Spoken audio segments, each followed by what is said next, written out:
Muito bem, está começando então mais um Conexão Poder. Obrigado pelo carinho, pela audiência, você que nos acompanha no canal do YouTube. Não sei a hora que você vai assistir, então, o cumprimento de sempre. Bom dia, boa tarde, boa noite. A Catiúcia Mantelli, vereadora, primeira secretária da Câmara, está aqui com a gente. A Ana Cristina Vieira, você já conhece, a nossa parceira de bancada. Vamos lá, vamos seguir a vida então. É muito bom ter mulher no poder, ter você aqui com a gente para falar um pouquinho sobre Cuiabá, sobre os trabalhos, afinal, o que a gente pode esperar ao longo desses 4 anos de Catiúcia Mantelli como vereadora. Seja bem-vinda. Obrigada, Ana. Obrigada, Anderson. Um prazer, né? Nossos colegas aí de jornalismo. 2 pessoas com muita proximidade. Anderson é meu vizinho de condomínio. A gente não se encontra lá, mas vizinho. Não nos encontramos. E Ana, tive a oportunidade de trabalhar na Folha do Estado, ainda estagiária. Ana, muito obrigada pelo carinho de sempre, né? E pra gente aí é sempre uma honra, uma oportunidade. Quando nós assumimos o mandato, um dos nossos compromissos era prestar contas do nosso mandato e graças aos colegas da imprensa aí a gente tem tido espaço para fazer isso. Então, muito obrigada. Bom, vereadora, dizem que a primeira secretaria manda mais do que a presidência, né? Manda mesmo ou não? Não, na Câmara não, Anderson. Eu estava aqui falando. A Câmara, ela tem um trâmite diferente da Assembleia Legislativa, né? Que a gente está muito acostumado. Eu mesmo tive 20 anos de Assembleia. Então, é diferente hoje a dotação orçamentária, a autonomia orçamentária da Câmara de Cuiabá, ela é toda da presidente. Então, a Câmara hoje ela tem um sistema presidencialista, individual da presidente. Então, nós, mesa diretoras, estamos lá sim para apoiar, a gente entra em discussões, aquilo que é importante, aquilo que a Câmara precisa fazer, contratos, né, às vezes que são importantes, a gente consegue debater, a gente consegue ajudar, orientar. A presidente Paula, ela dá muita abertura para a gente discutir o que é melhor para casa, mas as decisões, regimentalmente lá, as decisões são da presidente, a questão orçamentária e financeira também. Você disse aí 20 anos de Assembleia, você tem essa experiência no Legislativo, isso você torna mais fácil o trabalho como vereadora? Porque a questão da ritualística, regimento interno, legislação, enfim, tudo que requer esse trabalho no Legislativo Municipal, você tem essa experiência do estadual, mesmo não tendo sido deputada, mas sem dúvida os trabalhos que você desenvolveu já te credencia isso. Ana, a gente tem ali um pouquinho das 2 experiências, aquilo que é necessário para dentro da comunidade, né? Eu sou vereadora de bairro, municipalista, de atuar muito dentro dos bairros enquanto assessora, e nos últimos 5 anos também eu fui secretária de serviços legislativos. Então, a minha secretaria era responsável pelo apoio legislativo ao plenário. Então, nós dávamos o apoio aos 24 deputados, todos os projetos de lei, todas as proposições, tão logo eram apresentadas em plenário, elas iam para a minha secretaria. Então, isso nos deu aí uma experiência, uma base de processo legislativo mesmo, do que é um projeto de lei complementar, o que é uma indicação, o que é um anteprojeto, a tramitação, embora um pouco diferente, a tramitação da Câmara, né, dos projetos para a Assembleia, mas isso com certeza nos deu uma bagagem muito grande. Tecnicamente, a gente tem conseguido atuar com bastante eficiência ali. Essa bagagem é suficiente, eu li uma declaração sua, para que as pessoas não taxassem a Câmara como casa dos horrores. Porque lá tem pessoas honestas, você dizia na reportagem, pessoas que não mereciam ter esse título. Essa bagagem sua, você acha que você vai conseguir acabar com esse rótulo que a Câmara tem de gestões anteriores? Anderson, se fizer hoje uma comparação entre os projetos de lei, aqui nós estamos falando de projetos palpáveis, projetos que realmente façam a diferença. Constitucionais. Constitucionais, inclusive a gente tem optado, quando a gente tem projetos, até mesmo da nossa própria autoria, projetos pela rejeição que venham da CCJ, a gente pede para tirar já ali do trâmite, vamos analisar, vamos ver se realmente é inconstitucional, o que eu preciso para fazer para se tornar constitucional, até para depois lá na frente não sofrer uma DIN, alguma coisa assim. Mas, por exemplo, a gente faz um comparativo com anos anteriores, muitas vezes nós somos perguntados assim, mas a Câmara só dá nome de rua, cria dia, não sei. A gente passa por um processo em que o cidadão, em que uma instituição, que uma associação, que um bairro nos procura para todo tipo de demanda, desde tapa-buraco, limpeza de rua, lâmpada queimada, vaga em creche, como também para isso. Olha, a gente é uma associação, nós queremos criar o dia da pessoa. Queremos fazer o pipódromo. Aí já... E tá vendo? Nosso vereador alguém pediu isso para ele. Alguém pediu isso, Anderson. Você acha que foi alguém que pediu ou foi ideia dele? Alguém pediu isso para ele. Ele tem uma relação com o povo da pipa aí, né? E vai aquilo que a gente fala. Eu acredito sim que... E para aprovar, só desculpa, fazer um parênteses, para aprovar um pipódromo, às vezes aprova. Aprovamos baguncinha como... O dia da baguncinha, baguncinha como a tradição, patrimônio, isso. Cultural, com maionese temperada. Como é que aprova uma coisa dessa? Então, desde que aquilo não traga custo para o município, né? No caso, não seja vício de iniciativa. Para fazer um pipódromo. Hoje, precisa de um espaço público, precisa de investimento. Então, eu acredito que deva vir com rejeição da CCJ. Se vier pela rejeição, a gente não aprova. Santa CCJ. A CCJ é responsável por dizer para nós se o projeto é constitucional ou não. E aí nós temos as comissões de mérito também, mas a principal comissão é a CCJ. Então, inclusive eu tive alguns projetos que vieram com rejeição, que eu pedi para tirar de pauta, para analisar. Por quê? Vamos buscar, a gente tem uma jurisprudência disso. Outros, por exemplo, que passaram e que vêm com veto do prefeito, que já ligou, falou que isso aqui, a procuradoria disse que é vício de iniciativa, mas faz como anteprojeto que eu coloco em prática. Então, eu acho que vale muito a pena esse tipo de conversa. Então, deixa eu te perguntar, para a gente fechar a história do pipódromo, vocês vão aprovar se passar pela CCJ? Você acha que a Câmara aprova? Eu acredito que não. Eu acredito que é um projeto que não deva ser aprovado, porque desde que ele traga custo para o benefício, né? Para o município, né? Ele não vai passar pela Câmara. Você tem uma trajetória muito vinculada também ao trabalho social. Isso quem te conhece, né, sabe disso, que é para além da política, foi muito antes, já é mesmo um compromisso de vida. E aí você dizendo que muitos projetos eles vêm também do anseio popular, do que as pessoas estão pedindo. Catiúcia, na sua base, onde, né, os espaços que você ocupa, que você trabalhou, que você sempre buscou essa justiça social, qual é o anseio maior? O que você traz assim dessa demanda da população? Ana, eu acho que a independência, principalmente da mulher, a independência financeira e emocional. Nós vivemos aí, infelizmente, a gente sente a pobreza aumentando, a gente vê o número de favelas crescendo em Cuiabá, a gente vê aí a periferia muito além dos olhos de quem está nas regiões centrais. A gente vê ali nas regiões centrais uma situação de vulnerabilidade, de moradores de ruas. Só que quando você parte para a periferia, quando você entra num Jardim Imperatriz, num Barreiro Branco, num Terra Prometida, Florianópolis, Novo Paraíso, eu estou falando mais da região norte, mas nós temos o Maitá lá na região também próximo ao Parque Cuiabá. Então você entra em bairros como esses, que são assentamentos, Silvanópolis, Paraisópolis, você percebe famílias inteiras morando dentro de barracos mesmo, com às vezes 1 ou 2 cômodos, e ali mora pai, mãe, filho que já tem filho, e uma situação toda bem complexa. E aí, quando você fala do social, eu sou resultado de projeto social. Eu fui uma criança que participei de uma associação quando era criança no interior de Rondônia, junto com meus irmãos, meus primos. Então a gente ia para lá, fazia curso, tomava café da manhã, tinha um momento de lazer. Então a gente passava o contraturno dentro de uma instituição filantrópica. E hoje, ser presidente fundadora de uma instituição filantrópica como a AMAR, como eu sou, ela me trouxe uma responsabilidade, tipo assim, está na hora de retornar tudo aquilo que a gente já teve. E essa instituição, ela nasceu exatamente disso, principalmente no período da pandemia. Apesar de termos muitos projetos sociais de forma pontual, quando chegou na pandemia, o que aconteceu com os projetos sociais? Fecharam as portas.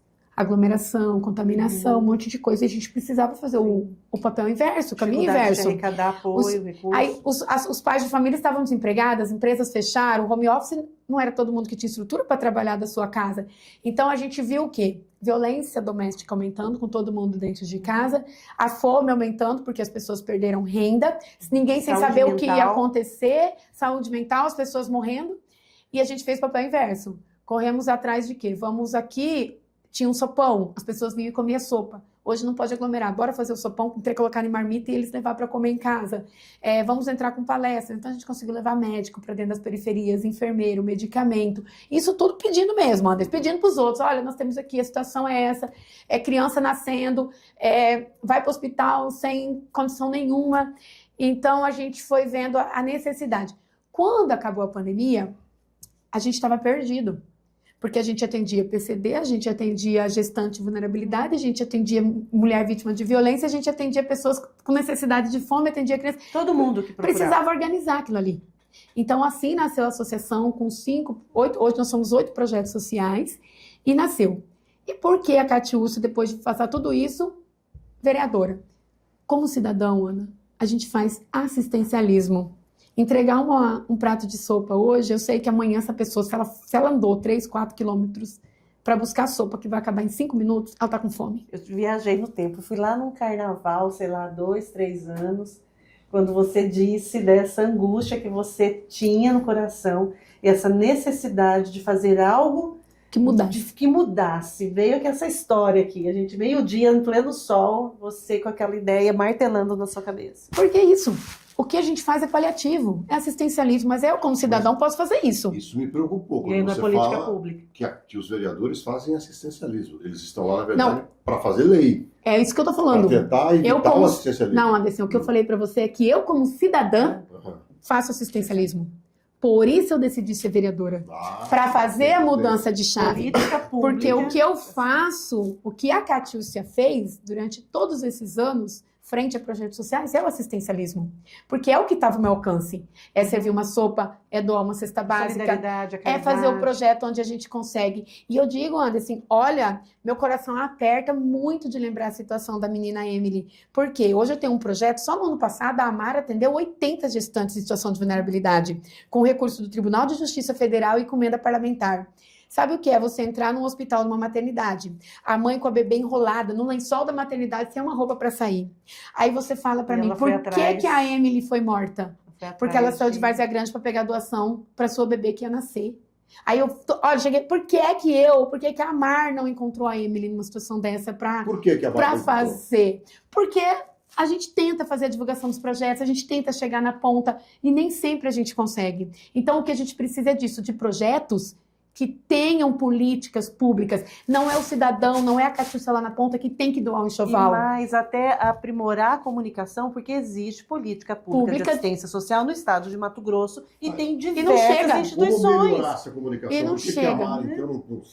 Então, porque a Amar é uma instituição privada. A Amar é uma instituição que depende de parceiros e graças a Deus a gente conseguiu muito atender. Nós atendemos só no ano passado 80 gestantes, no ano retrasado foram 65, com curso de musicalização, com ensaio fotográfico para essas mães. Mas a associação é uma Só que a associação é uma mão, é uma forma, é uma ponte entre o poder público e aquela família. Então nós temos hoje uma parceria com a Cetasco, onde a gente consegue, onde nossas famílias cadastradas conseguem cesta básica, filtro, cobertor.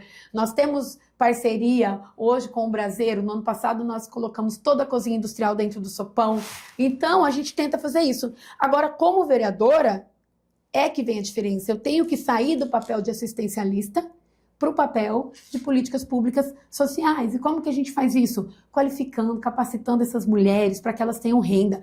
Meu projeto, e eu falo isso todos os dias, é chegar no sopão e não ter uma pessoa na fila para pegar sopa. Aí eu vou estar realizada. Não é aumentar a quantidade de sopão, não é aumentar o número de pessoas cadastradas no meu sopão. É acabar com o sopão. É saber que essas pessoas tem condições. E a gente entra aí nos pilares saúde, educação e assistência social. Anderson, um pai de família que passa 6 anos numa fila para fazer uma cirurgia de coluna, ele coloca em risco ali a renda daquela família por 8 anos, porque ele é um motorista. Nós temos casos reais. Eu acho que é um sentimento. A população sabe de tudo isso que você está falando. Exatamente. Todos os problemas. Mas o que a gente não vê hoje na prática é algo que realmente resolva isso. Que diminua isso. Está aumentando. Resolver, mas eu acho que diminuir. Está aumentando. Por que isso? Está aumentando. Porque eu acho que falta políticas públicas. Por mais que tenha políticas públicas, a gente ainda tem... a pobreza tem aumentado, as famílias têm diminuído renda. Isso são dados. Aí, por exemplo, a gente ouve, e aqui eu quero acho assim que a educação, por exemplo, do estado de Mato Grosso melhorou consideravelmente, melhorou muito bem, você vê os números aí no IDEB. Mas quando você fala assim, Ana, eu tirei meu filho da escola particular e coloquei na escola pública. Você fez isso porque a educação pública melhorou, ou você fez isso porque diminuiu sua renda e você não tinha condições de manter seu filho numa escola particular? E o número de migração de alunos de escola pública para escola particular aumentou consideravelmente. O número de famílias que tinham plano de saúde... A educação pública hoje é ruim? Não, ela é boa. Tanto que os pais hoje estão diminuindo renda e têm tido a consciência de que onde que eu vou diminuir aqui o meu gasto? Na educação. Porque eu consigo hoje colocar numa educação de qualidade do Estado. Mas não está fazendo apenas porque a educação melhorou. Está fazendo porque a gente tem visto isso, a gente tem conversado com as famílias e a renda tem diminuído. Ou se não diminui, uma família que vivia com a mesma renda há 2 anos atrás não vive com essa mesma renda hoje. E aí quando você diz a questão de qualificação, a gente observa que tem vagas, né, para mão de obra, tem emprego. E não tem. E aí não tem a qualificação. A qualificação. E a mulher, que muitas vezes tem ali o seu tempo dedicado ao filho, à casa, ela é cuidadora por natureza, também a dificuldade da inserção no mercado de trabalho. As pessoas já conseguem também, para além do espaço que a Mara atua, Cuiabá, você percebe que as pessoas estão entendendo essa sua comunicação de querer realmente, em defesa da mulher, com questões mais práticas, como trabalho, como qualificação, por exemplo? Então, a gente tem buscado fazer isso, levar essa informação. Qual o papel hoje nosso na área social? Tirar as famílias da sua situação de dependência de projetos sociais, de dependência ali dos benefícios. É que eles consigam caminhar sozinhos. A gente vai conseguir fazer 100% disso? A gente vai conseguir acabar com a pobreza? Não, nós não vamos. Mas quando você consegue qualificar uma mulher, que você consegue... quando eu falo que entra tudo, entra educação, eu vou lá, consigo qualificar, dar um curso de secretariado para uma mãe de família. Só que na iniciativa privada, ela entra 8 e sai 6. E que hora que as nossas escolas fecham as portas, Sim, Anderson? As creches. As creches. 5 horas. Como que a mãe vai sair do serviço sendo que 5 horas não tem onde deixar? Nós estamos brigando para isso, nós estamos trabalhando isso. Aí já não é projeto de lei, porque ele gera custo, você tem que ter professores em outros turnos. Então, isso é uma das nossas brigas. Para que aquelas mães... Você tem quantos técnicos de... Mas na prática, assim, como é essa briga? Se você não pode gerar um custo para o município. Então, como... Conversando, levando essas demandas, nós já levamos essas demandas para a prefeitura, nós já levamos na educação, como esses primeiros 6 meses, o objetivo era eles entenderem quais são essas demandas. Por exemplo, você tem mulheres que poderiam estar de atendente em postos de gasolina no horário noturno, atendentes de farmácia em horário noturno, lojas de shopping que fecham 10 horas da noite. Num ponto, isso a prefeitura já atendeu, né? Que é no caso dos pontos facultativos, que as pessoas reclamavam que o feriado era na quinta, aí emendava na sexta, mas as pessoas trabalhavam na sexta. Nesse ponto, já houve um avanço, você já, com certeza, Anderson. Eu acho que é importante a gente focar nisso, a mãe. Aí é onde fala, muitas vezes a mãe tem uma oportunidade de emprego, quando ela coloca para o empregador as dificuldades que ela tem, o empregador já larga ali mesmo. Isso daí vai me dar problema, vamos... Mas, ela opta por um homem. É legal o que você está querendo fazer, mas... Aquele sentimento aqui, vou me colocar no lugar do cidadão que está te assistindo. Quando isso, né? Porque se você não pode gerar custo para o município, se tem que ser na conversa. Quando? Qual a esperança que eu posso ter que isso vai acontecer? Aí entra a diferença do legislador, que é o meu papel, e do executivo, que é o prefeito. O nosso papel, enquanto vereadora, assim, é levar essa demanda para o prefeito, é discutir, e como está sendo esse brigar. diálogo? Você é uma vereadora de base. Como está sendo esse diálogo com o prefeito e com os secretários? A gente acredita muito que nos próximos meses aí a gente consiga avançar. Inclusive a Secretaria da Mulher, Ana, ela tem feito algo também inédito aí, que é o feirão de emprego para as mulheres. A gente, inclusive, eu fiz um mutirão no Jardim Vitória, eles levaram esse feirão. Então, eles estão com parceria com a Coca-Cola, com o Shopping Pantanal, com o CDL, com vários. Então, a pessoa sai de lá, vai para lá, leva currículo e já sai de lá empregada. E isso já tem feito a diferença em algumas situações. E também dentro da Secretaria da Mulher, o acolhimento dessas mulheres. Nós conversamos bastante, né, com a secretária Radassa, estivemos lá, vimos como tem sido esse acolhimento, esse atendimento. Inclusive, a gente tem feito encaminhamento de mulheres em situação de vulnerabilidade para lá. E eles tentam fazer o quê? Exatamente isso. Hoje, o que ela está precisando por mais que ela esteja dando emprego, nesse momento que ela precisa da comida, da cesta básica, de material de higiene. Então, ali ela já sai com a cesta, com a higiene, com a possibilidade de um emprego, e na falta de qualificação, já sai dali com inscrição gratuita no curso de qualificação. Você citou uma coisa que eu achei preocupante aí também, é que você fala que Cuiabá aumentou o número de favelas. Sim, isso... Quantas são hoje? Eu não sei te falar, acho que nós estamos com mais de 40 em Cuiabá. Não sei te dar o número exato. Nós estivemos com o presidente do Tribunal de Contas, Sérgio Ricardo, né, onde a gente assinou um termo de cooperação técnica de um plano de desenvolvimento econômico e social para Cuiabá, onde o Tribunal de Contas, com seu corpo técnico, está fazendo esse levantamento dos principais problemas de Cuiabá, para que a gente consiga, junto com a Câmara, junto com o Poder Executivo e Tribunal de Contas e Governo do Estado, mensurar o tamanho do problema e quais as formas de resolver. E esse aumento populacional, né? Se ele vem daqui, se ele está vindo pessoas de outros estados, está tendo essa rotatividade, o que está acontecendo? E aí a gente precisa muito desse trabalho técnico, de um corpo técnico, né? E o Tribunal de Contas vai entrar com essa parceria. Já dá para saber qual a maior favela? Não, eu tenho uma pergunta que eu não fiz nada. Tem as regiões onde elas estão concentradas? Tá, tem bastante. Na região norte e região sul tem algumas também. Para quem está assistindo a gente se situar melhor, norte o quê? Próximo a que bairro? Ali a região Jardim Vitória, Florianópolis, ali naquela região norte, e a gente também lá para a região sul. Agora, o que acontece?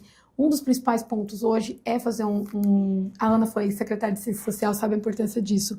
A gente precisa de programas habitacionais. Sim. A gente precisa de programas habitacionais. A falta deles provoca o crescimento das favelas. Provoca o crescimento das favelas. E nós sabemos que Cuiabá não tem sido beneficiado com programas habitacionais há muito tempo. A gente que acompanha, a gente sabe disso. O radicalismo político hoje, ele tem trazido prejuízos enormes. A gente vem acompanhando isso da gestão passada, onde, não vamos investir no município, assim Sim. como hoje o prefeito, Exatamente. por decisão própria, pessoal e partidária... Você acha que é radical, então? Eu não vou opinar pelo pensamento dele. Ele é o gestor, ele é o executivo, ele sabe os problemas que ele teve partidário, seja com o PT, seja com quem for. Eu sou o PSB. Inclusive, essa semana estarei em Brasília, num evento do partido, num congresso do partido. Fui muito bem acolhida na base, né? Hoje eu não fiz campanha no segundo turno. Primeiro turno eu fiz campanha pro então candidato Botelho, que era o nosso grupo. Sim. Segundo turno eu não fiz campanha. E hoje, eu sendo PSB, considerado um partido de esquerda, temos aí né? Geraldo Alckmin aí. Super, então, inclusive vou para Brasília, estarei num evento em Brasília. Com o Geraldo Alckmin. Na verdade, é um evento nacional, né? Então estarão lá todos os representantes e delegados, né? Eleição nova de diretoria. Mas eu tenho uma relação ótima com o Abílio. A gente se dá muito bem, os nossos projetos são muito acatados, sejam projetos que a gente quer pôr em tramitação na Câmara ou aqueles que não são, que a gente encaminha direto para que a Prefeitura encaminhe os projetos, assim como também as demandas de bairro, as nossas lideranças. A gente tem levado lideranças que também não apoiaram ele. Nós sabemos, como você acabou de falar, temos uma parcela grande de pessoas, de apoiadores do Lula, de petistas, de esquerdistas dentro de Cuiabá, e todas essas lideranças, mesmo não sendo que não apoiaram Abílio, o que a gente tem levado de demanda, ele tem nos atendido muito bem. Então, ele é o prefeito de todos, né? Ele é o prefeito de todos. Você falou em saúde aí. A secretária de Saúde esteve aqui no Conexão e disse que as pessoas vão aos postos de saúde hoje mais para pedir atestado médico. Chega fim de semana, os postos ficam vazios. O Abílio postou semana passada os vídeos das unidades de saúde, também sem ninguém nas unidades, e reforçou aquilo que a secretária disse aqui. Na Câmara, ela foi contestada, dizendo que ela desrespeitou o povo, desrespeitou o cidadão. Bom, ela falou uma coisa, o Abílio vai em vídeo e mostra, confirma aquilo que ela falou através de vídeo. E a Catiúcia, você pensa o que disso? Então, nos foi apontado, nos foi mostrado pelo prefeito Abílio alguns números de próprios servidores públicos, que, assim, hoje há uma situação muito grande quando a gente leva determinada categoria para discutir seus direitos junto ao prefeito Abílio. Ele tem recepcionado bem as categorias. Nós já estivemos com a categoria dos agentes comunitários de saúde, combate à endemia, fisioterapeutas, técnicos de enfermagem, onde a gente luta aí, né? Quantos anos esperando um PCCV, vários outros benefícios de categorias diversas. E ele mostrou em dados que hoje, grande parte, porque um número grande de terceirizados e poucos concursos. E ele apontou isso, assim, olha, por que a preferência por isso? Embora a Prefeitura de Cuiabá vá fazer mais contratações diretas do que as terceirizadas. Ele está trabalhando para isso. O número de servidores, eu não vou te falar em números também, mas o número de servidores públicos hoje que vivem por afastamento e por licenças é muito grande.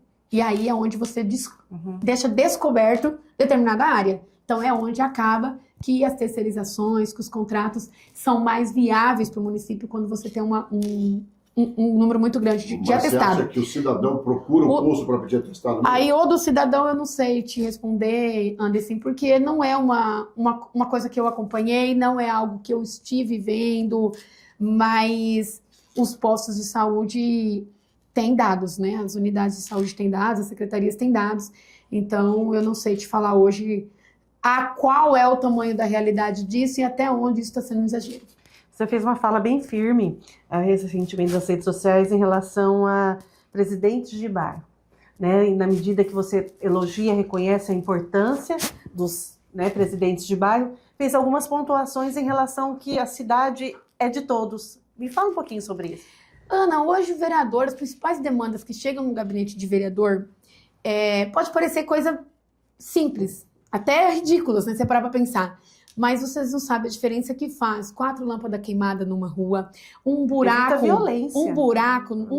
onde o ônibus às vezes deixa um passageiro antes do ponto, uma rua antes do ponto, porque o ônibus não passa ali, um mato na frente de casa, um mato no quintal de um posto de saúde, e um catatreco.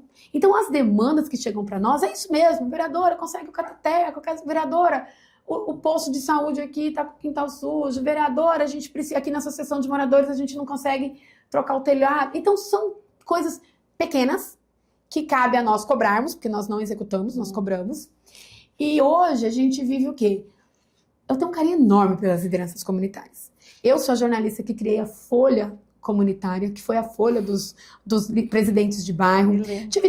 Acompanhei a entrega da sede da UCAMB em 2008, a criação da Secretaria Adjunta de Assuntos Comunitários, no então governo Blair, em 2008, onde eu fui secretária, na época, ali, recepcionista, né? Falar secretária, o povo achar que é a cargo de gestão, mas não era recepcionista ali, do então secretário Benjamin, que foi o primeiro secretário de Estado de Assuntos Comunitários. Acompanhamos a transformação em 2007 das companhias militares em bases comunitárias de segurança, onde dentro daquele espaço o movimento comunitário tinha cursos de balé, de música, de karatê. Então eu participei sempre disso. Minha primeira atuação pública foi com o movimento comunitário, tenho um respeito, um carinho. Entro dentro das eleições de presidente de bairro, atuo. Ai, Catiúcia, não, vamos apoiar a Ana para presidente, vamos. A vereadora, a Catiúcia, hoje vereadora, né? Ajuda. Infelizmente, presidente de bairro, assim como todo cidadão, eles precisam de emprego, eles precisam de uma renda, e eles não recebem salário para ser presidente de bairro. E muitos deles, por sua liderança, acabam tendo cargos públicos. Eu mesmo tenho, dentro do meu grupo político, presidentes de bairro contratados e outros por ideologia, por estarem comigo, porque gostam do meu trabalho.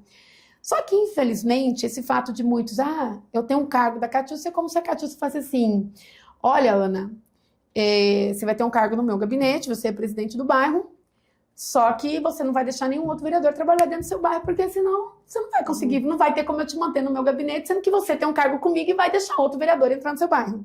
É mais ou menos isso que tem acontecido. E isso tem prejudicado o trabalho. Eu sou presidente da Associação de Moradores. Isso. Aí eu sou do seu gabinete, trabalho lá. Isso. Aí lá no bairro X, que é o meu bairro, se chegar alguma liderança da vereadora Ana, eu não deixo entrar. Não, porque você está com cargo comigo, aonde que você vai fazer isso? Isso estaria acontecendo? Isso estaria acontecendo. Isso está acontecendo. Aonde?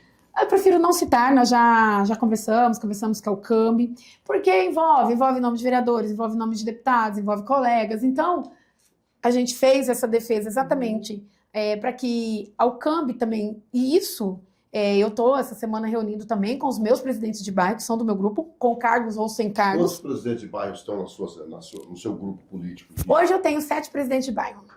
Aí você imagina se eu puder trabalhar só nos 7 bairros, que é o 7 que eu tenho presidente. Então só nesses que eu vou entrar, porque esses o presidente deixa. Eles ganham salário para estar no seu grupo? Alguns são contratados, têm um cargo lá de assessor. Vão lá, trabalham todos os dias, bate ponto. E alguns não. Alguns é pela ideologia, pelo trabalho que nós fazemos no bairro. Essa galera não deixa os outros candidatos entrar lá no bairro. Todos eles são orientados a deixar entrar no bairro. Vai lá, desde que, vamos fazer o tapa-buraco aqui? A Catiúcia já está fazendo. Vamos fazer faz aí o catatreco, a Catiúcia não pediu, não sei o quê. Até porque eu não sou a única pessoa que tive voto dentro do bairro. Todos tiveram voto. Ou então, se é assim, eu só vou trabalhar esses 7 bairros. Os outros eu não vou trabalhar, porque eu só posso trabalhar onde os meus presidentes vão deixar eu entrar.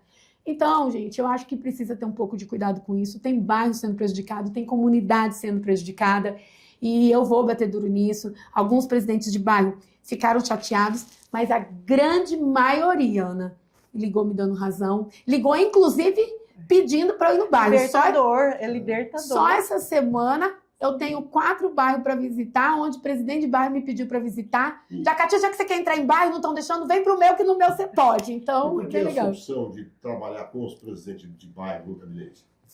Porque eles são lideranças. Assim como eu fui votada, eles foram votados. Eles estão lá pelo voto também.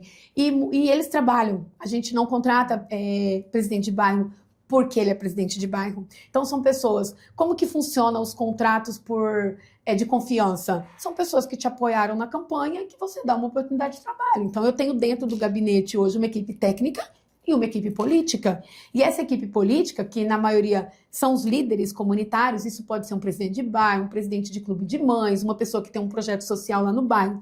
Ele não trabalha só o bairro dele. Os meus líderes comunitários, eles levantam as demandas de uma região toda, eles trazem a demanda, eles sabem qual secretaria atuar, eles têm essa experiência. Não vai no gabinete, ele fica no bairro. Alguns vão para o gabinete e outros fazem relatório. Hoje visitamos o bairro A, bairro B, bairro C, hoje estivemos na secretaria, protocolamos tal documento, então eles têm todo esse relatório de trabalho externo, que são cargos reconhecidos, né, dentro da Câmara, assim como a Assembleia. Mas eu tenho também presidente de bairro técnico, que atua lá dentro, na área administrativa. Profundos conhecedores da cidade. Conhecem a cidade. Eles conhecem a cidade, a região deles, as demandas, e sabem, nos orientam como resolver. Bom, a gente mudando agora de assunto, mas agora voltando para a saúde, a gente está vendo que a Santa Casa será fechada, a estrutura de lá será repassada pelo Hospital Central, a Assembleia já se posicionou contra o fechamento da Santa Casa. O prefeito Abílio disse que quer a Santa Casa, mas não tem condições de manter a Santa Casa. A Câmara pode fazer o que para ajudar nessa negociação toda? O que a Câmara pode é ouvir a população e debater junto ao Estado e ao município, porque nós hoje, a Câmara, não tem condições financeiras também de ajudar a manter Por mais que a gente tenha emendas parlamentares impositivas para mandar para a saúde, não são suficientes para manter a Santa Casa e as demais unidades de saúde que nós temos em Cuiabá hoje. A secretária veio aqui também, então agora vamos trazer, saindo da Santa Casa, vindo para o âmbito municipal, e disse que a saúde municipal não se conversa. Se eu sou atendido no posto A, se eu chegar no posto X, lá não tem a minha ficha online. Da mesma forma acontece com os medicamentos, e ela afirmou que é difícil saber aonde falta, aonde tem, aonde não tem, o que tem e o que não tem. Essa informatização aí teria que passar pela Câmara de Vereadores. Já existe algum projeto para isso? Nós estamos aguardando esse projeto. É um dos debates que nós tivemos também com o prefeito Abílio, junto com a secretária Lúcia, porque é necessária essa informatização, assim como o mapa. Existem mapas físicos, eu acho que 1 ou 2 unidades de saúde tem um mapa que eles chamam de digital, só que aí se aqui é físico e aqui é digital, não tem como você se conversar mesmo. Então a gente ouve muitos coordenadores das unidades de saúde, eu fiscalizo muito, eu estou muito dentro dos postos de saúde dos bairros, e uma das principais demandas, inclusive no atendimento, porque às vezes você tem um atendimento o posto, você faz os agendamentos ali, você está ali. A UPA você vai no caso de urgência e emergência. Então, se isso está informatizado, Anderson, quando você puxa ali o cartão do SUS daquele paciente, você sabe por onde ele já passou, você sabe que, às vezes, você imagina um paciente chegar ali de um acidente, desmaiado, desacordado, você puxar ali na informatização, saber que ele já tem alergia a um determinado medicamento, saber que ele fez uma cirurgia de coração recentemente. Então, você tem a ficha técnica de saúde daquele paciente, até para você otimizar o atendimento, vai facilitar. A gente está aguardando esse projeto, acredito sim que nos próximos dias a gente já consiga implementar isso, né? Lógico, é médio e longo prazo, porque você precisa colocar esses dados. Todas as unidades têm os dados dos seus pacientes, têm um cadastro das suas famílias, mas você jogar isso tudo para um sistema requer aí sim, com certeza, um tempo, um trabalho de uma empresa que provavelmente deva fazer esse serviço, mas a gente acredita que nós em breve teremos essa informatização na saúde. A gente está indo aí para 6 meses, né, dessa nova gestão. Você citou, né, a questão da habitação, que é um problema em Cuiabá, essa questão da saúde, a informatização, a questão da educação, que muitas vezes a mãe tem essa dificuldade de vaga, ou os horários estendidos, que também é uma luta, a questão social, que a Bolsa de Pobreza ela cresce no município, a questão de buracos, tapa-buracos. Nesses 6 meses, qual área você consegue perceber um avanço? Ó, nós temos esses vários problemas, mas nesta área aqui, realmente avançou nesses últimos, agora nessa gestão, nesses 6 meses aí quase trabalhados. Olha, eu não sei dar em dados, né, em números, mas eu acredito que a gestão da pasta das ações das mulheres, a gente conseguiu ver um trabalho em razão do feirão de empregos. A gente sabe aí que várias mulheres já estão trabalhando em razão desse novo trabalho com a Coronel Radassa. Eu acredito sim que a gente demorou muito para iniciar o tapa-buraco e a limpeza. A gente sabe que são coisas constantes e paliativas. Veio aí a questão da chuva, houve tapa-buraco em bairro que choveu na outra semana e já levou. Então a gente agora está vendo grandes mutirões de tapa-buracos na cidade. O CPA mesmo tá, a região do CPA, a Morada do Ouro tá com tapa-buracos lá. Semana passada estava no Novo Paraíso. E antes, em razão da necessidade de novas contratações, que assumiu, vai ter que ver contratação, licitação, fazer uma auditoria ali no que existe, algumas formas de mudança, por exemplo, as empresas que nos atendem, empresas que vinham contratadas. Havia algumas metodologias que tinha necessidade de ser mudada. Você vai pegar um caminhão, você vai fazer um tapa-buraco, você vai levar o material para o tapa-buracos de manhã. Não tem por que você carregar novamente à tarde, porque 4, 5 horas você vai parar, o que sobrou no seu caminhão você tem que tirar, então você às vezes desperdiça aquele material. Então não, você tem um horário que você vai lá, que você carrega e passa o dia inteiro fazendo isso, entendeu? Então você tem uma economia, você tem uma eficiência daquele material e mas a gente está vendo. vendo. Mas tapa-buraco desse asfalto que está totalmente deteriorado, vai funcionar quanto tempo isso? Não vai ser necessário daqui a pouco gastar de novo? Um recapeamento, mas é paliativo, mas você não tem como falar para a população, ó, nós vamos deixar o buraco aqui e vamos fazer um recapeamento, porque se a gente tem dificuldade financeira para um tapa-buraco, calcula para um recapeamento. A Câmara tem acesso aos valores e quanto está custando esse tapa-buraco ou não? Eu não tenho, mas a Câmara tem. Qualquer um de nós podemos ter acesso, né? É público. A gente pode, inclusive, Anderson, eu posso sim me comprometer a fazer esse levantamento de quanto custa o tapa-buraco, mas não tem como você chegar para um morador que tem um buraco ali na frente de casa, que passa carro, e você sabe que o buraco ele começa pequenininho. Sim. E ele vai aumentando. Então você fala assim, não, tem que ser um recapeamento. Você não vai. A gente sabe a dificuldade hoje de fazer um recapeamento, a gente sabe a dificuldade de um asfalto dentro de Cuiabá. Nós sabemos que tem bairros onde a drenagem não foi feita quando fez asfalto. Então tem tapa-buraco feito, por exemplo, no Novo Paraíso, que daqui a pouco a gente sabe que não está mais lá. Hoje, inclusive, está no Paiaguás, o tapa-buracos. A gente tinha uma dificuldade muito grande ali. Estivemos com o secretário de obras umas 3 vezes para tratar do Paiaguás. Estive semana passada de novo. A secretária me ligou, Catiúcia, tá lá no Paiaguás, porque o Paiaguás é um bairro que dá acesso ali ao Centro Político Administrativo, Parque das Águas, Detran. Então, é uma região onde passa muita gente. E hoje está fazendo lá um tapa-buracos também, uma demanda nossa que a gente vinha trabalhando. Então, nós sabemos aí que o tapa-buracos hoje, se andar dentro de Cuiabá, você vai ver várias equipes fazendo tapa-buracos pós-chuva. Limpeza, a gente sabe. Você vai limpar hoje, daqui 3 meses o mato tá lá de novo. Então, às vezes, dá aquela sensação, nossa, tá limpinho. Daqui 3 meses, você sabe dessa dificuldade. Mas eu acho que a gente tem avançado, sim. Eu acho que mais uns meses aí, a gente... Volto a dizer, a mudança ela é palpável. A gente só enxerga aquilo que muda. Você falou em avançar. Reflete, né, na vida. Pessoa, nós que estamos ali no dia a dia, a gente percebe isso.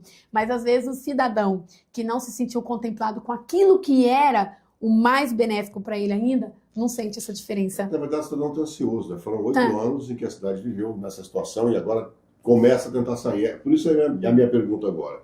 Os vereadores, alguns disseram que estão dando um prazo para a atual administração, não só para o prefeito, mas para a atual administração, para resolver alguns problemas pontuais. Vamos botar assim, acho que a Ana até fez essa pergunta aqui uma vez, vou copiá-la. Porque é bom se copia. Quando vai a paciência da Câmara para alguns problemas, como, por exemplo, a saúde, que melhorou em alguns pontos, mas em outros continua, asfalto. Até quando vai essa paciência? Olha, eu acho que até o final de julho a gente vai sentar novamente com o prefeito, vai entender o que aconteceu, o que de fato melhorou, ver isso em números, entendeu? Sentir um pouco a população. Eu não sei falar pelos outros vereadores, pela Câmara como um todo, eu sei falar, Então, vereadora. Até quando vai a paciência da Catiúcia? Eu tô assim, eu sinto muito, às vezes a gente fala do atendimento, tá? Eu tenho sentido o interesse do prefeito Abílio em resolver. Temos problema de secretariado, às vezes tem, às vezes melhora, a gente sabe aí do que é fazer política, a gente sabe dessa dificuldade de acesso. A gente tem aí, por exemplo, a gente tinha um desentendimento, a Câmara tinha um desentendimento muito grande com a secretária de saúde e hoje isso já está se convertendo, hoje a gente já consegue ter um acesso. Catiúcia, todas as vezes que eu procurei a secretária eu fui atendida, mas muitos vereadores bateram na tribuna muito tempo, inclusive vereadores da base, dela não atender, dela não retornar. E hoje você vê esses mesmos vereadores dizendo em tribuna que a relação com o vereador melhorou, que o atendimento melhorou. Então, por quê? Só na saúde isso? A maior reclamação, sim. Houve algumas outras situações, mas já houve mudanças, né? Então, a gente já viu aí mudanças de gestão, o que é normal dentro de uma gestão, no poder executivo. Então, a gente acredita, não sei se terão novas mudanças de nomes, mas a gente tem sentido uma mudança de comportamento dos secretários. A gente tem estado com o prefeito Abílio e ele, todas as vezes que tem reunião de secretariado, ele deixa muito claro, os vereadores precisam ser atendidos, porque o vereador é o porta-voz do cidadão, o vereador... Então, hoje, se me liga alguém, Catiúcia, estamos aqui na UPA agora, a cadeira que estava funcionando aqui quebrou de novo. Eles vão ligar para a Catiúcia vai ligar para a Cristiane, coordenadora de saúde bucal. A Cristiane precisa atender a Catiúcia e explicar, ué, Catiúcia, peraí, essa informação não chegou aqui, já estamos mandando a empresa fazer a manutenção, me dá 2 dias. Catiúcia, já chegou a informação aqui. Isso é importante, porque a reclamação chega primeiro, Anderson, ali.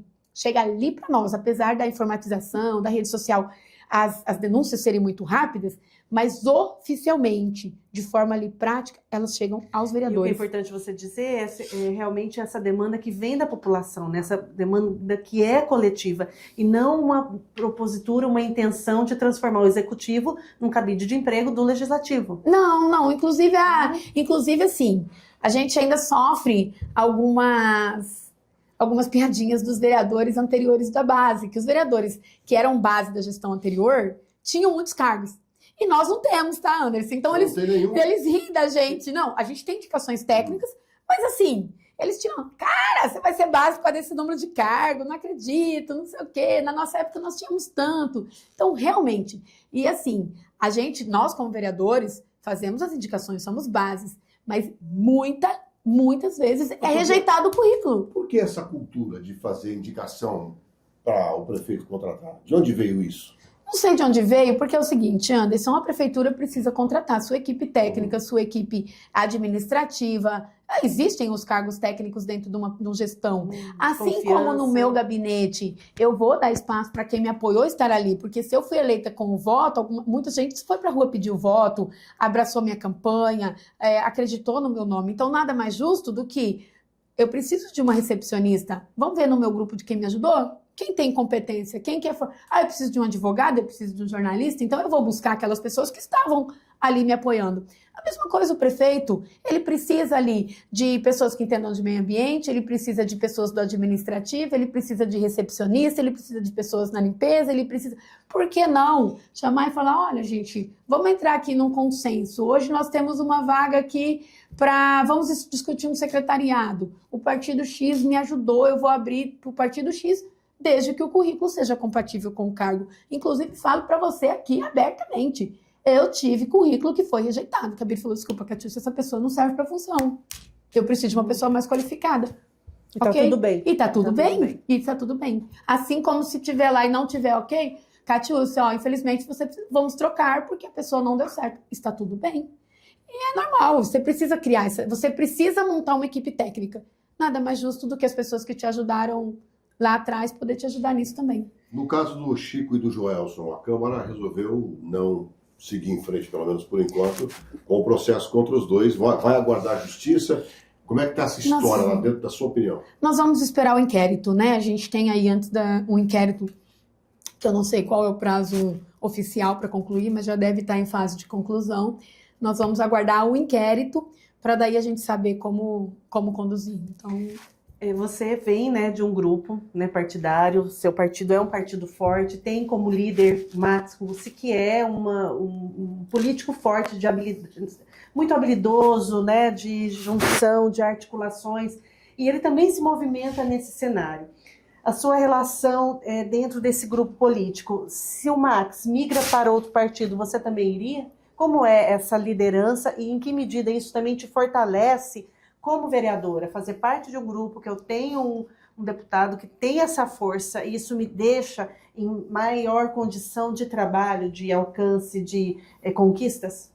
Então, o deputado Max, hoje, ele não é só meu maior líder político, ele é é o meu único líder político, o único apoio político que eu tive na minha campanha, né? Inclusive, nem imaginava que eu seria eleita, porque meus apoios, eu tive apoio do deputado Max enquanto apoio político. E então, acreditou, né? Ele acreditou. Ele acreditou. E assim vem acreditando lá desde a questão técnica, da sua competência. E isso eu trago muito essa questão dele confiar cargos importantes às mulheres, cargos de gestão às mulheres, né? Tanto que eu comecei como assessora de imprensa dele, um ano eu fui gestora da CPI, que ele era presidente, depois chefe de gabinete, depois secretária adjunta da Casa Civil, depois secretária de Serviço Legislativo, e as pessoas que vão me substituindo também são mulheres, né? A chefe de gabinete da presidência é uma mulher, secretária de gestão de pessoas da Câmara, da Assembleia é mulher, então ele sempre deu essa oportunidade para as mulheres. E isso na política também. Ele já tinha me feito proposta de ser candidata em momentos anteriores, e isso nunca tinha passado pela minha cabeça. Nunca tinha passado. Eu falava, nunca queria ser vereadora. Eu até brinco, né? O pessoal, mas qual o seu sonho não era? Gente, quando eu era criança, meu sonho era ser a filha do prefeito, não ser vereadora. Porque a filha do prefeito é rica, né? Filha de prefeito de cidade interior é rico. Então, meu pai era empregado do prefeito, então eu tinha uma amizade com a filha do prefeito, maravilhosa, ela hoje é advogada. E assim, eu tinha meus 6, 7 anos, falava, meu Deus, ela tinha aquelas bonecas da Estrela que fazia bolinha de sabão, que andava, e uma casa linda de alvenaria, eu morava numa de madeira, né? Então meu sonho era ser a filha do prefeito, nunca ser a vereadora. Depois eu entendi que não é nada disso, né, gente? Ele era rico porque ele era dono da lotérica, era dono do laboratório, não tinha nada a ver com a prefeitura, mas tudo bem. Então, eu não tinha essa vontade. O deputado Max fez essa proposta para mim, já tinha feito anteriormente, eu coordenei, sou secretária do PSB Mulher em Cuiabá, coordenei a campanha dele de 2018 em Cuiabá, eu fui a coordenadora política dele em Cuiabá, saindo da comunicação, indo para a área de gestão pública, né, e depois coordenação política. Em 2020, eu coordenei a chapa do partido do PSB, junto com o presidente municipal, Alan Martins, e ele falou, Catiúcia, 2020 ele fez a proposta, era pandemia, não era meu momento. 2022 ele perguntou, e aí, o que você acha? Não, 2022, por que você acha de vir a federal? Eu falei, não, pelo amor de Deus, deixa eu ajudar. E aí, 2024, a gente preparou um pouquinho, né? A gente já tinha esse trabalho, precisava dessa viradinha de chave na questão do social, de poder tentar contribuir de maneira diferente do que só levar ali o assistencialismo, e deu certo. Então, hoje, Catiúcia PSB, Max PSB, a probabilidade do Max em março ir para o Podemos. A janela abre só para os deputados, né? Não vai abrir para vereador, apesar de, lógico, o Max é presidente, então a gente teria como conseguir uma carta de liberar os partidos. Mas eu acho que o momento para nós, para mim pelo menos, não é mudar o partido agora. A gente tem uma chapa sólida hoje, consolidada. Nós fomos o partido com o maior número de votos em Cuiabá. Nós ganhamos, né? Nós tivemos o mesmo número de vereadores que o PL, mas o maior número de votos. A gente tem uma chapa consolidada. Hoje nós temos pessoas dentro que participaram, que são suplentes, que também não têm interesse de mudar nesse primeiro momento. Então, eu vou finalizar o meu mandato no PSB e na 2028, porque eu não tenho interesse, não vou ser candidata em 2026, vou terminar meu mandato no PSB, mas dentro do grupo político do deputado Max Russi. Bom, prometo que vai ser a minha última pergunta, tá? Tá bom. A gente vai batendo papo. Que bom. Participar dessa mesa diretora histórica, isso a gente está fazendo para todas as mulheres que vêm aqui, uma pergunta mais ou menos nesse mesmo nível. Tem sido fácil? Hoje está leve. A gente teve uma dificuldade maior no início. Hoje está sendo leve, porém nós não cumprimos ainda a nossa meta. Mas nós temos sentido a Câmara de Cuiabá hoje, ela é uma Câmara mais afetiva, ela é uma Câmara mais acolhedora, a Sala da Mulher está funcionando, a Secretaria de Cultura e Ações Institucionais da Câmara está funcionando, nós voltamos até a feira, nós temos palestra. Muito bacana essa junção de mulheres tão diferentes, com personalidades diferentes, com posições políticas diferentes, e o quanto isso é enriquecedor. Gente, nós somos muito diferentes. Vocês são muito diferentes, e aí é muito bom ver essa junção de mulheres tão diferentes fazendo algo para o todo. Eu acho que toda mulher acaba, de uma certa medida, se sentindo pertencida, porque vai se identificando com uma com a outra, e vocês sabem. A representatividade. Essa composição. E ali o trabalho do dia a dia é nessa toada que o Anderson disse, assim, vocês trabalham em harmonia, com isso ficou mais leve, ficou mais fácil driblar os obstáculos? Sim, porque a gente se apoia muito, existe muito apoio de uma na outra. Mexeu com uma, mexeu com todas? E assim, a gente discute muito, a gente reúne a mesa, a gente conversa, apesar das decisões serem presidencialistas, é o que eu falei, a Paula, ela compartilha muito a gestão dela com a gente, então, o pessoal está reclamando de tal coisa, vamos reunir aqui. Como que a gente melhora isso para os vereadores? A gente está... nosso painel do plenário está dando problema, está dando ruído na hora da votação, o vereador reclamando que saiu lá, outro que caiu do ar na hora. Vamos reunir a mesa, vamos ver como que a gente pode fazer, chama o secretário de Serviço Legislativo, vamos fazer isso juntas. E mesmo as vereadoras que não estão na mesa, que é a Maria Valônia, a Baixinha, a Samanta, elas estão sempre conosco ali dentro daquilo que a gente vai fazer. E assim, a gente tem feito eventos lindos, palestras lindas, as mulheres estão motivadas. A Câmara tem, os funcionários, os servidores têm sentido essa diferença. Luciana, desculpa, mas eu não vou cumprir minha promessa, não. Você vai fazer outra pergunta, Anderson? Eu achei que ele ia terminar assim, sereno. Ela falou do peso e da leveza. Quem causa peso lá? Somos nós, homens? Ou quer dizer, os homens que estão lá que causam peso? Não, hoje é o que eu tô falando, se tornou leve porque a gente entrou com certo medo. Porque a gente... Então não tem nada a ver com os homens que... Não, porque... Eles aceitaram bem. Nós tivemos 17 votos. Nós somos 8 mulheres, então o restante dos votos foram de homens, né? Então nós tivemos 8 votos femininos e nós tivemos os demais votos masculinos ali. Nós tivemos 19 votos para a eleição da chapa. Então, a gente teve sim apoio dos homens. Sem os homens a gente não teria ganhado essa mesa. Tem hoje? Oi? E tem hoje? O quê? O apoio dos...